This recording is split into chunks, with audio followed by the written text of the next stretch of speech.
Jio politics ഇഷ്ടപ്പെടുന്ന അല്ലെങ്കിൽ അത് ചർച്ച ചെയ്യാൻ ഇഷ്ടപ്പെടുന്ന അതിനെക്കുറിച്ച് വായിക്കാനും പഠിക്കാനും ഇഷ്ടപ്പെടുന്ന ആളുകളുടെ എപ്പോഴത്തെയും ഒരു ഇഷ്ട സബ്ജക്റ്റ് അതല്ലെങ്കിൽ ഇഷ്ടപ്പെട്ടിട്ടുള്ള ഒരു മേഖല എന്ന് പറയുന്നതാണ് ഇസ്രായേലും അതിൻ്റെ അൺഎൻഡിങ് ആയിട്ടുള്ള കോൺഫ്ലിക്റ്റുകളെയും കഥ. നമുക്ക് എല്ലാവർക്കും അറിയാൻ പറ്റും, ഇസ്രായേലിനെ ഏറ്റവും കൂടുതൽ സപ്പോർട്ട് ചെയ്യുന്ന അതല്ലെങ്കിൽ ബാക്ക് ചെയ്യുന്ന ഒരു രാജ്യമെന്ന് പറയുന്നത് അമേരിക്കയാണ്. യുണൈറ്റഡ് സ്റ്റേറ്റ്സ് ഓഫ് അമേരിക്കയാണ് ഇസ്രായേലിനെ എന്നും സപ്പോർട്ട് ചെയ്ത് പോന്നിട്ടുള്ളത്. ഇസ്രായേലിൻ്റെ ഫോർമേഷൻ മുതൽ അതല്ലെങ്കിൽ ഇസ്രായേലിനെ ഒരു രാജ്യമായി അംഗീകരിച്ച് യുണൈറ്റഡ് നേഷൻസിൽ വോട്ട് ചെയ്യുന്നത് ഉൾപ്പെടെയുള്ള അല്ലെങ്കിൽ ആദ്യമായി വോട്ട് ചെയ്തിട്ടുള്ള രാജ്യം എന്നുള്ള ഖ്യാതിയെല്ലാമുള്ള അമേരിക്ക തന്നെയാണ് ഇസ്രായേലിനെ എന്നും ബാക്ക് ചെയ്തിട്ടുള്ളത്. അമേരിക്കയിൽ ഏതൊക്കെ രാഷ്ട്രീയ കക്ഷികൾ മാറി മാറി ഭരിച്ചാലും ഏതൊക്കെ പ്രസിഡന്റുമാർ മാറി മാറി വന്നിട്ടുണ്ടെങ്കിലും ഇസ്രായേലിനുള്ള പിന്തുണയിൽ യാതൊരു കുറവും ഉണ്ടാവില്ല. ആ ഒരു നയത്തിൽ മാത്രം യാതൊരു മാറ്റവും ഉണ്ടാവില്ല. ഇതെങ്ങനെയാണ് സാധ്യമാകുന്നത് എന്നുള്ളതിന് നമ്മുടെ മുന്നിൽ ചെറിയൊരു ചിത്രമുണ്ട്. അതല്ലെങ്കിൽ നമുക്ക് പ്രത്യക്ഷത്തിൽ അറിയാവുന്ന ഒരു കാരണമുണ്ട് എന്തുകൊണ്ട് ഇസ്രായേലിനെ അമേരിക്ക എല്ലായ്പ്പോഴും ബാക്ക് ചെയ്ത് കൊടുക്കുന്നു എന്നുള്ളത്. അത് പലപ്പോഴും പറഞ്ഞു കേട്ടിട്ടുള്ള വളരെ സിമ്പിളായിട്ട് ആളുകൾ പറഞ്ഞു പോകുന്ന ഒരു കാരണമെന്ന് പറയുന്നത് അമേരിക്കയുടെ ഏറ്റവും വലിയ ആയുധ വിപണി എന്ന് പറയുന്നത് ഇസ്രായേലാണെന്നാണ് പറയുന്നത്. ഇസ്രായേലിനാണ് ടെക്നോളജിയുമായി ബന്ധപ്പെട്ടും ആയുധങ്ങൾ ഡെവലപ്പ് ചെയ്യുന്നതുമായിട്ട് ബന്ധപ്പെട്ട് അമേരിക്ക ഏറ്റവും കൂടുതൽ ഫണ്ട് കൊടുക്കുന്നുവെന്നും അതുപോലെ തന്നെ അമേരിക്ക ഡെവലപ്പ് ചെയ്തിട്ടുള്ള പല ആയുധങ്ങളുടെയും പരീക്ഷണശാല എന്ന് പറയുന്നത് ഇസ്രായേലിന് ചുറ്റും കിടക്കുന്ന അറബ് രാജ്യങ്ങളുമാണ് എന്ന തരത്തിലുള്ള ഒരു വളരെ സിമ്പിളായിട്ട് പറയുന്ന ഒരു എക്സ്പ്ലനേഷൻ അല്ലെങ്കിൽ ഒരു ഡെഫിനിഷനാണ് എന്തുകൊണ്ട് ഇസ്രായേലിനെ അമേരിക്ക സപ്പോർട്ട് ചെയ്യുന്നു എന്നുള്ള ചോദ്യത്തിന് പലപ്പോഴും നൽകി കാണാറുള്ളത്. അതിന് പുറമെ തന്നെ ഈ ആയുധവുമായി ബന്ധപ്പെട്ടുള്ള ഒരു താല്പര്യത്തിന് പുറമെ പറയുന്ന ഒരു കാര്യമാണ് മിഡിൽ ഈസ്റ്റിൽ അമേരിക്കയ്ക്കുള്ള താല്പര്യങ്ങൾ സംരക്ഷിക്കുന്നത് ഇസ്രായേലിനെ ഉപയോഗിച്ചാണ് എന്ന തരത്തിലുള്ള ഒരു വാദം കൂടെ ഇതിൻ്റെ കൂടെ തന്നെ ഉണ്ട്. ഈ ഒരു ആയുധ കച്ചവടത്തിന് പുറമെ തന്നെയുള്ള ഒരു കാരണമായിട്ട് പറയുന്നത് മറ്റൊന്ന് ഈ മിഡിൽ ഈസ്റ്റിലുള്ള ഒരു അമേരിക്കയുടെ ശക്തി അല്ലെങ്കിൽ അമേരിക്കയുടെ അപ്പർ ഹാൻഡ് കാണിക്കാൻ വേണ്ടി അത് ഇസ്രായേലിനെ ഉപയോഗിച്ച് ചെയ്യുന്നു എന്നുള്ളതാണ്. ഈ രണ്ട് കാരണങ്ങൾക്ക് പുറമെ മറ്റൊരു കാരണമുണ്ട് എങ്കിൽ ഇതാണ് ഇതിൻ്റെ പ്രൈമറി റീസൺ എന്ന് പറയുന്നത്. എന്തുകൊണ്ട് ഇസ്രായേലിനെ അമേരിക്ക പിന്തുണയ്ക്കുന്നു, എല്ലായ്പ്പോഴും പിന്തുണയ്ക്കുന്നു എന്നുള്ളതിൻ്റെ പ്രൈമറി റീസൺ എന്ന് പറയുന്നത് ഏകദേശം ജൂതന്മാരുടെ എണ്ണം, ഇസ്രായേലിലെ ജൂതന്മാരുടെ എണ്ണം എന്ന് പറയുന്നത് 72 ലക്ഷമാണ്.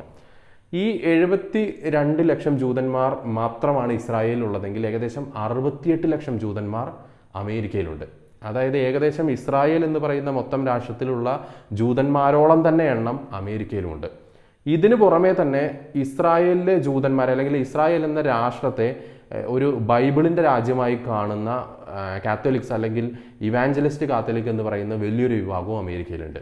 ഈ രണ്ട് കൂട്ടരും അവരുടെ മനസ്സറിഞ്ഞ് അല്ലെങ്കിൽ ആത്മാർത്ഥമായിട്ട് അവർ സപ്പോർട്ട് ചെയ്യുന്നത് ഇസ്രായേലിനെ ആണ് എന്നുള്ളത് കൊണ്ട് തന്നെ അമേരിക്കയ്ക്ക് ഇതിലൊരു രാഷ്ട്രീയപരമായിട്ടോ അല്ലെങ്കിൽ കൾച്ചറൽ എന്നുള്ള രീതിക്കോ ഒരു ബാധ്യത കൂടെയുണ്ട് ഇസ്രായേലിനെ ബാക്ക് ചെയ്യാനുള്ളത്.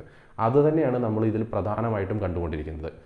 രണ്ടാമത് നോക്കുന്ന സമയത്ത് അല്ലെങ്കിൽ ഇതിനോട് ചുവട് പിടിച്ച് തന്നെ നടക്കുന്ന ഒരു കാര്യമാണ് ഈ American Israel public affairs committee എന്നൊക്കെ പറയുന്ന തരത്തിലുള്ള ലോബിയിങ് ഗ്രൂപ്പുകൾ. അതായത് അമേരിക്കയുടെ നയം എന്തായിരിക്കണമെന്ന് തീരുമാനിക്കുന്നത് പലപ്പോഴും അവിടുത്തെ ലോബിയിങ് ഗ്രൂപ്പുകളാണ്. ആരൊക്കെ തന്നെ മാറി മാറി ഭരിച്ചാലും അമേരിക്ക എങ്ങനെ മുന്നോട്ട് പോകണമെന്ന് തീരുമാനിക്കുന്നത് ഇത്തരത്തിലുള്ള വ്യവസായ പ്രമുഖരും അല്ലെങ്കിൽ ഇൻഡസ്ട്രിയലിസ്റ്റുകൾ, ബിസിനസ് ആളുകൾ എന്നിവരൊക്കെ ചേർന്നിട്ടുള്ള അല്ലെങ്കിൽ അവർ കൊണ്ട് നടക്കുന്ന ലോബിയിങ് ഗ്രൂപ്പുകളാണ് തീരുമാനിക്കുക. നയം എങ്ങനെ രൂപീകരിക്കണം, രാജ്യത്തിൻ്റെ നയം എന്തായിരിക്കണമെന്ന് തീരുമാനിക്കുന്നത്.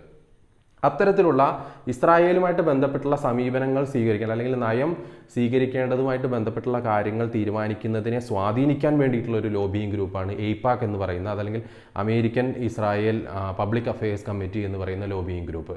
അവരെപ്പോഴും തന്നെയും ഇസ്രായേലിനെ സപ്പോർട്ട് ചെയ്യാൻ വേണ്ടിയിട്ട് അവിടുത്തെ സർക്കാർ അത് റിപ്പബ്ലിക്കൻ ആവട്ടെ ഡെമോക്രാറ്റിക് ആവട്ടെ ഏത് രാഷ്ട്രീയ പാർട്ടിയുടെ ഭരണകൂടമാണ് നിലനിൽക്കുന്നത് എന്നുണ്ടെങ്കിൽ പോലും ഇവരിൽ പ്രഷർ ചെലുത്തി അല്ലെങ്കിൽ ഈ കോൺഗ്രസ്മാന്മാരെയും സെനറ്റേഴ്സിനെയൊക്കെ തന്നെയും പ്രഷർ ചെലുത്തി ഇസ്രായേലിന് അനുകൂലമായിട്ടുള്ള ഒരു നിലപാട് എടുപ്പിക്കുന്നതിൽ എപ്പോഴും ഈ ലോബിയിങ് ഗ്രൂപ്പുകൾ വിജയിക്കും. അതുകൊണ്ട് തന്നെ അമേരിക്കയ്ക്ക് അതിൽ നിന്ന് പിന്നോട്ട് പോകാൻ പറ്റില്ല.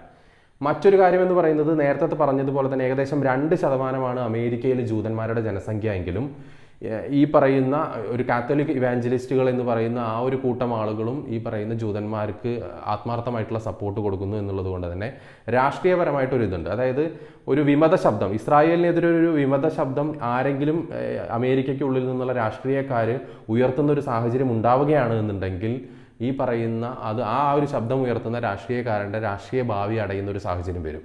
കാരണം സ്വാഭാവികമായിട്ടും നമ്മുടെ നാട്ടിലൊക്കെ കണ്ടുവരുന്ന ടൈപ്പ് ഓഫ് വോട്ട് ബാങ്ക് പൊളിറ്റിക്സിൻ്റെ തന്നെ ഒരു മറ്റൊരു രൂപം എന്ന് വേണമെങ്കിൽ പറയാം. അതായത് സർക്കാരിലോ അല്ലെങ്കിൽ തിരഞ്ഞെടുക്കപ്പെടുന്ന ജനപ്രതിനിധികളോ പ്രഷറിലാക്കാൻ പറ്റുന്ന തരത്തിലൊരു വോട്ട് ബാങ്ക് കൂടെയാണ് ഇസ്രായേലും ഇസ്രായേലിനെ അനുകൂലിക്കുന്ന ഈ പറയുന്ന ഒരു വലിയ കൂട്ടം ജനങ്ങളും അമേരിക്കയിലുള്ളത് എന്നുള്ളതാണ് റിയാലിറ്റി.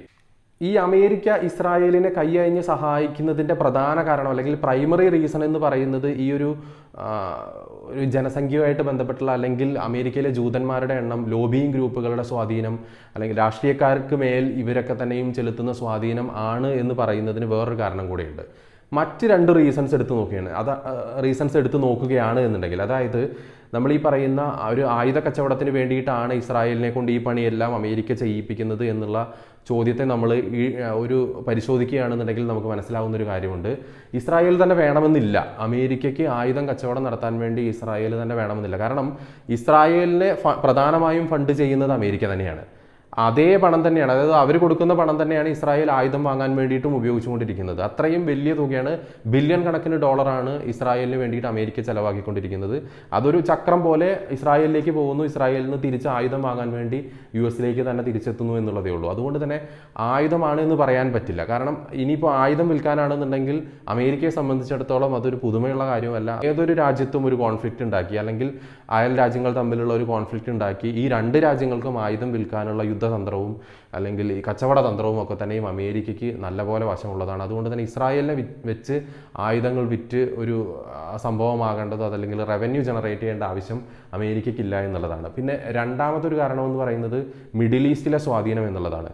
ഒരു പക്ഷേ ഒരു കാലത്ത് മിഡിൽ ഈസ്റ്റിൽ സ്വാധീനം ചെലുത്താൻ വേണ്ടിയിട്ട് ഇസ്രായേൽ എന്ന് പറയുന്ന രാഷ്ട്രത്തെ ഉപയോഗിച്ചിട്ടുണ്ടായിരിക്കാം. പക്ഷേ പിന്നീട് ഇപ്പോഴത്തെ ഒരു സാഹചര്യം എടുത്തു നോക്കുക.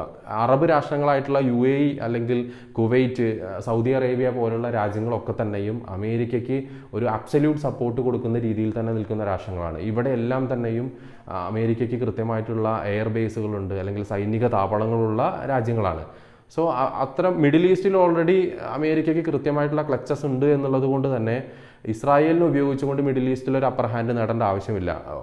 ഇത് സൗദിയുമായിട്ടുള്ള ഒരു പക്ഷേ ശ്രദ്ധിച്ചാൽ അറിയാൻ പറ്റും, സൗദിയുമായിട്ടൊക്കെയുള്ള നമ്മളിപ്പോൾ നോക്കുകയാണെങ്കിൽ ഇപ്പോഴത്തെ പ്രസിഡന്റിൻ്റെ അതിന് മുൻകാലങ്ങളിലുള്ള പ്രസിഡന്റ് ആണെങ്കിലും ശരി, സൗദിയുമായിട്ടുള്ള യുണൈറ്റഡ് സ്റ്റേറ്റ്സിൻ്റെ ബന്ധമൊക്കെ പരിശോധിക്കുകയാണെന്നുണ്ടെങ്കിൽ നമുക്ക് മനസ്സിലാകും മിഡിൽ ഈസ്റ്റിൽ എത്രമാത്രം സ്വാധീനം ഓൾറെഡി ഈ പറയുന്ന യുണൈറ്റഡ് സ്റ്റേറ്റ്സ് വെച്ച് പുലർത്തി വരുന്നുണ്ട് എന്നുള്ളത്. അതുകൊണ്ട് തന്നെ ഇസ്രായേലിനെ ഉപയോഗിച്ചൊരു അപ്പർ ഹാൻഡ് നേടുന്നു എന്ന് പറയുന്ന ആ ഒരു വാദത്തിനും ശരിക്കും കാര്യമായിട്ടുള്ള ഒരു മുനയുണ്ടെന്ന് പറയാൻ പറ്റില്ല. അതൊരു മുനയൊടിഞ്ഞ വാദം തന്നെയാണ് ആക്ച്വലി എന്ന് പറയുന്നത്. ഇതിൻ്റെ ശരിക്കും പ്രൈമറി ആയിട്ടുള്ള റീസൺ എന്ന് പറയുന്നത് അമേരിക്കയിൽ ജീവിക്കുന്ന എന്നാൽ അമേരിക്കൻ പൗരന്മാരായിട്ടുള്ള എന്നാൽ ജൂതവംശജരായിട്ടുള്ള ആളുകളുടെ സ്വാധീനത്തിൻ്റെ പുറത്ത്, അതല്ലെങ്കിൽ അതാണ് ഏറ്റവും പ്രാഥമികമായിട്ടുള്ള ഒരു കാരണമെന്ന് പറയുന്നത്. അമേരിക്ക ഒരു അൺലിമിറ്റഡ് എന്നോ അതല്ലെങ്കിൽ അൺഎൻഡിങ് ആയിട്ടുള്ള ഒരു സപ്പോർട്ട് ഈ പറയുന്ന ഇസ്രായേലിന് കൈയഴിഞ്ഞ് സഹായിക്കുന്നതിൻ്റെ പ്രധാന കാരണം എന്ന് പറയുന്നത് ഈ ഒരു ജൂതന്മാരുടെ ലോബിയിങ് ഗ്രൂപ്പുകളും അതുപോലെ തന്നെ രാഷ്ട്രീയത്തിലുള്ള അവരുടെ സ്വാധീനം, ബിസിനസ് മേഖലകളിലുള്ള സ്വാധീനം, ശതകോടീശ്വരന്മാരായിട്ടുള്ള ജൂതന്മാർ, ഈ പറയുന്ന ഏകദേശം 70 ലക്ഷത്തിനടുത്ത് വരുന്ന ജൂതവംശജരായിട്ടുള്ള ആളുകൾ, ഇവരെല്ലാവരും കൂടെ ചെലുത്തുന്ന ഒരു രാഷ്ട്രീയ കൾച്ചറൽ സ്വാധീനം കൂടെയാണ് ശരിക്ക് അമേരിക്കയെ കൊണ്ട് ഇസ്രായേലിനെ ഇത്തരത്തിൽ ബാക്ക് ചെയ്യിപ്പിക്കാനുള്ള ഒരു കാരണം എന്ന് പറയുന്നത്. നമ്മൾ പൊതുവേ ഒരു സർഫസ് ആയിട്ടുള്ള ഒരു റീഡിങ്ങിൽ നമുക്ക് പെട്ടെന്ന് മനസ്സിലാവുന്ന കാര്യങ്ങളാണ് ഈ ആയുധ കച്ചവടവും മിഡിൽ ഈസ്റ്റിലെ സ്വാധീനമെങ്കിൽ യഥാർത്ഥത്തിൽ ഒരു അന്തർലീനമായിട്ട് കിടക്കുന്ന ഒരു പ്രധാന കാരണം എന്ന് പറയുന്നത് അല്ലെങ്കിൽ ഏറ്റവും പ്രൈമറി റീസൺ എന്ന് പറയുന്നത് ഈ ഒരു കൾച്ചറൽ സ്വാധീനമാണ്. ജൂതന്മാർക്ക് അമേരിക്കയ്ക്ക് മേലുള്ള കൾച്ചറൽ സ്വാധീനമാണ്. പലരും ഒരു പരിഹാസ രൂപേണ പറയുന്നതാണ് അമേരിക്കയുടെ കയ്യിലെ കളിപ്പാവയാണ് ഇസ്രായേൽ എന്നുള്ളത്. യഥാർത്ഥത്തിൽ അതങ്ങനെയല്ല. ശരിക്ക് നമ്മൾ സാങ്കേതികപരമായിട്ട് നോക്കുകയാണെന്നുണ്ടെങ്കിൽ ഇസ്രായേലിൻ്റെ അല്ലെങ്കിൽ ജൂതന്മാരുടെ കയ്യിലെ കളിപ്പാവയാണ് പലപ്പോഴും അമേരിക്കയിലെ സ്റ്റേറ്റ് ഗവൺമെൻറ്റുകൾ എന്ന് പറയുന്നത്, അല്ലെങ്കിൽ അവിടുത്തെ ഭരണകൂടം എന്ന് പറയുന്നത്. അവരുടെ ആ ജൂതന്മാരുടെ ചൊൽപ്പടിക്ക് നിന്ന് തുള്ളുന്ന ഒരു സർക്കാരുകളോ അല്ലെങ്കിൽ ഭരണകൂടമോ ആണ് എപ്പോഴും അമേരിക്കയിൽ അധികാരത്തിൽ വരുന്നത്. ഈ 2 പാർട്ടികളാണ് പ്രധാനമായിട്ട് അധികാരത്തിൽ വരുന്നത്. ഇതിലേത് പാർട്ടി അധികാരത്തിൽ വന്നാലും അവർക്ക് രാഷ്ട്രീയപരമായിട്ട് എന്തൊക്കെ നയങ്ങളുണ്ടായെങ്കിലും ഈ പറയുന്ന ഇസ്രായേലുമായിട്ട് ബന്ധപ്പെട്ടുള്ള ഒരു സമീപനത്തിൽ യാതൊരു മാറ്റവും ഉണ്ടാവില്ല. ശ്രദ്ധിച്ചാൽ മനസ്സിലാവും. ബൈഡൻ ആയാലും ട്രംപ് ആയാലും അതങ്ങനെ തന്നെ. ട്രംപ് പിന്നെ കുറച്ചും കൂടെ അഭിനയിക്കും എന്നുള്ളൊരു വ്യത്യാസം മാത്രമേ ഉള്ളൂ. ഇസ്രായേലിനെ സപ്പോർട്ട് ചെയ്യുന്നില്ല എന്ന് ചില സമയത്ത് പറയും, ചില സമയത്ത് ഇസ്രായേലിനെ സപ്പോർട്ട് ചെയ്യുന്നതായിട്ട് പറയും. പക്ഷേ എൻഡ് ഓഫ് ദ ഡേ ഈ പറയുന്ന ഏത് പാർട്ടി ഭരിച്ചിട്ടുണ്ടെങ്കിലും അമേരിക്കയുടെ നയങ്ങൾ എപ്പോഴും ഇസ്രായേലിൻ്റെ കൂടെ തന്നെ നിൽക്കും. അതിൽ യാതൊരു മാറ്റവും ഉണ്ടാവില്ല. Thank you. അത്ര പറയാൻ വേണ്ടിയിട്ടായിരുന്നു ഇത്രയുമായിട്ട് അലച്ചത്.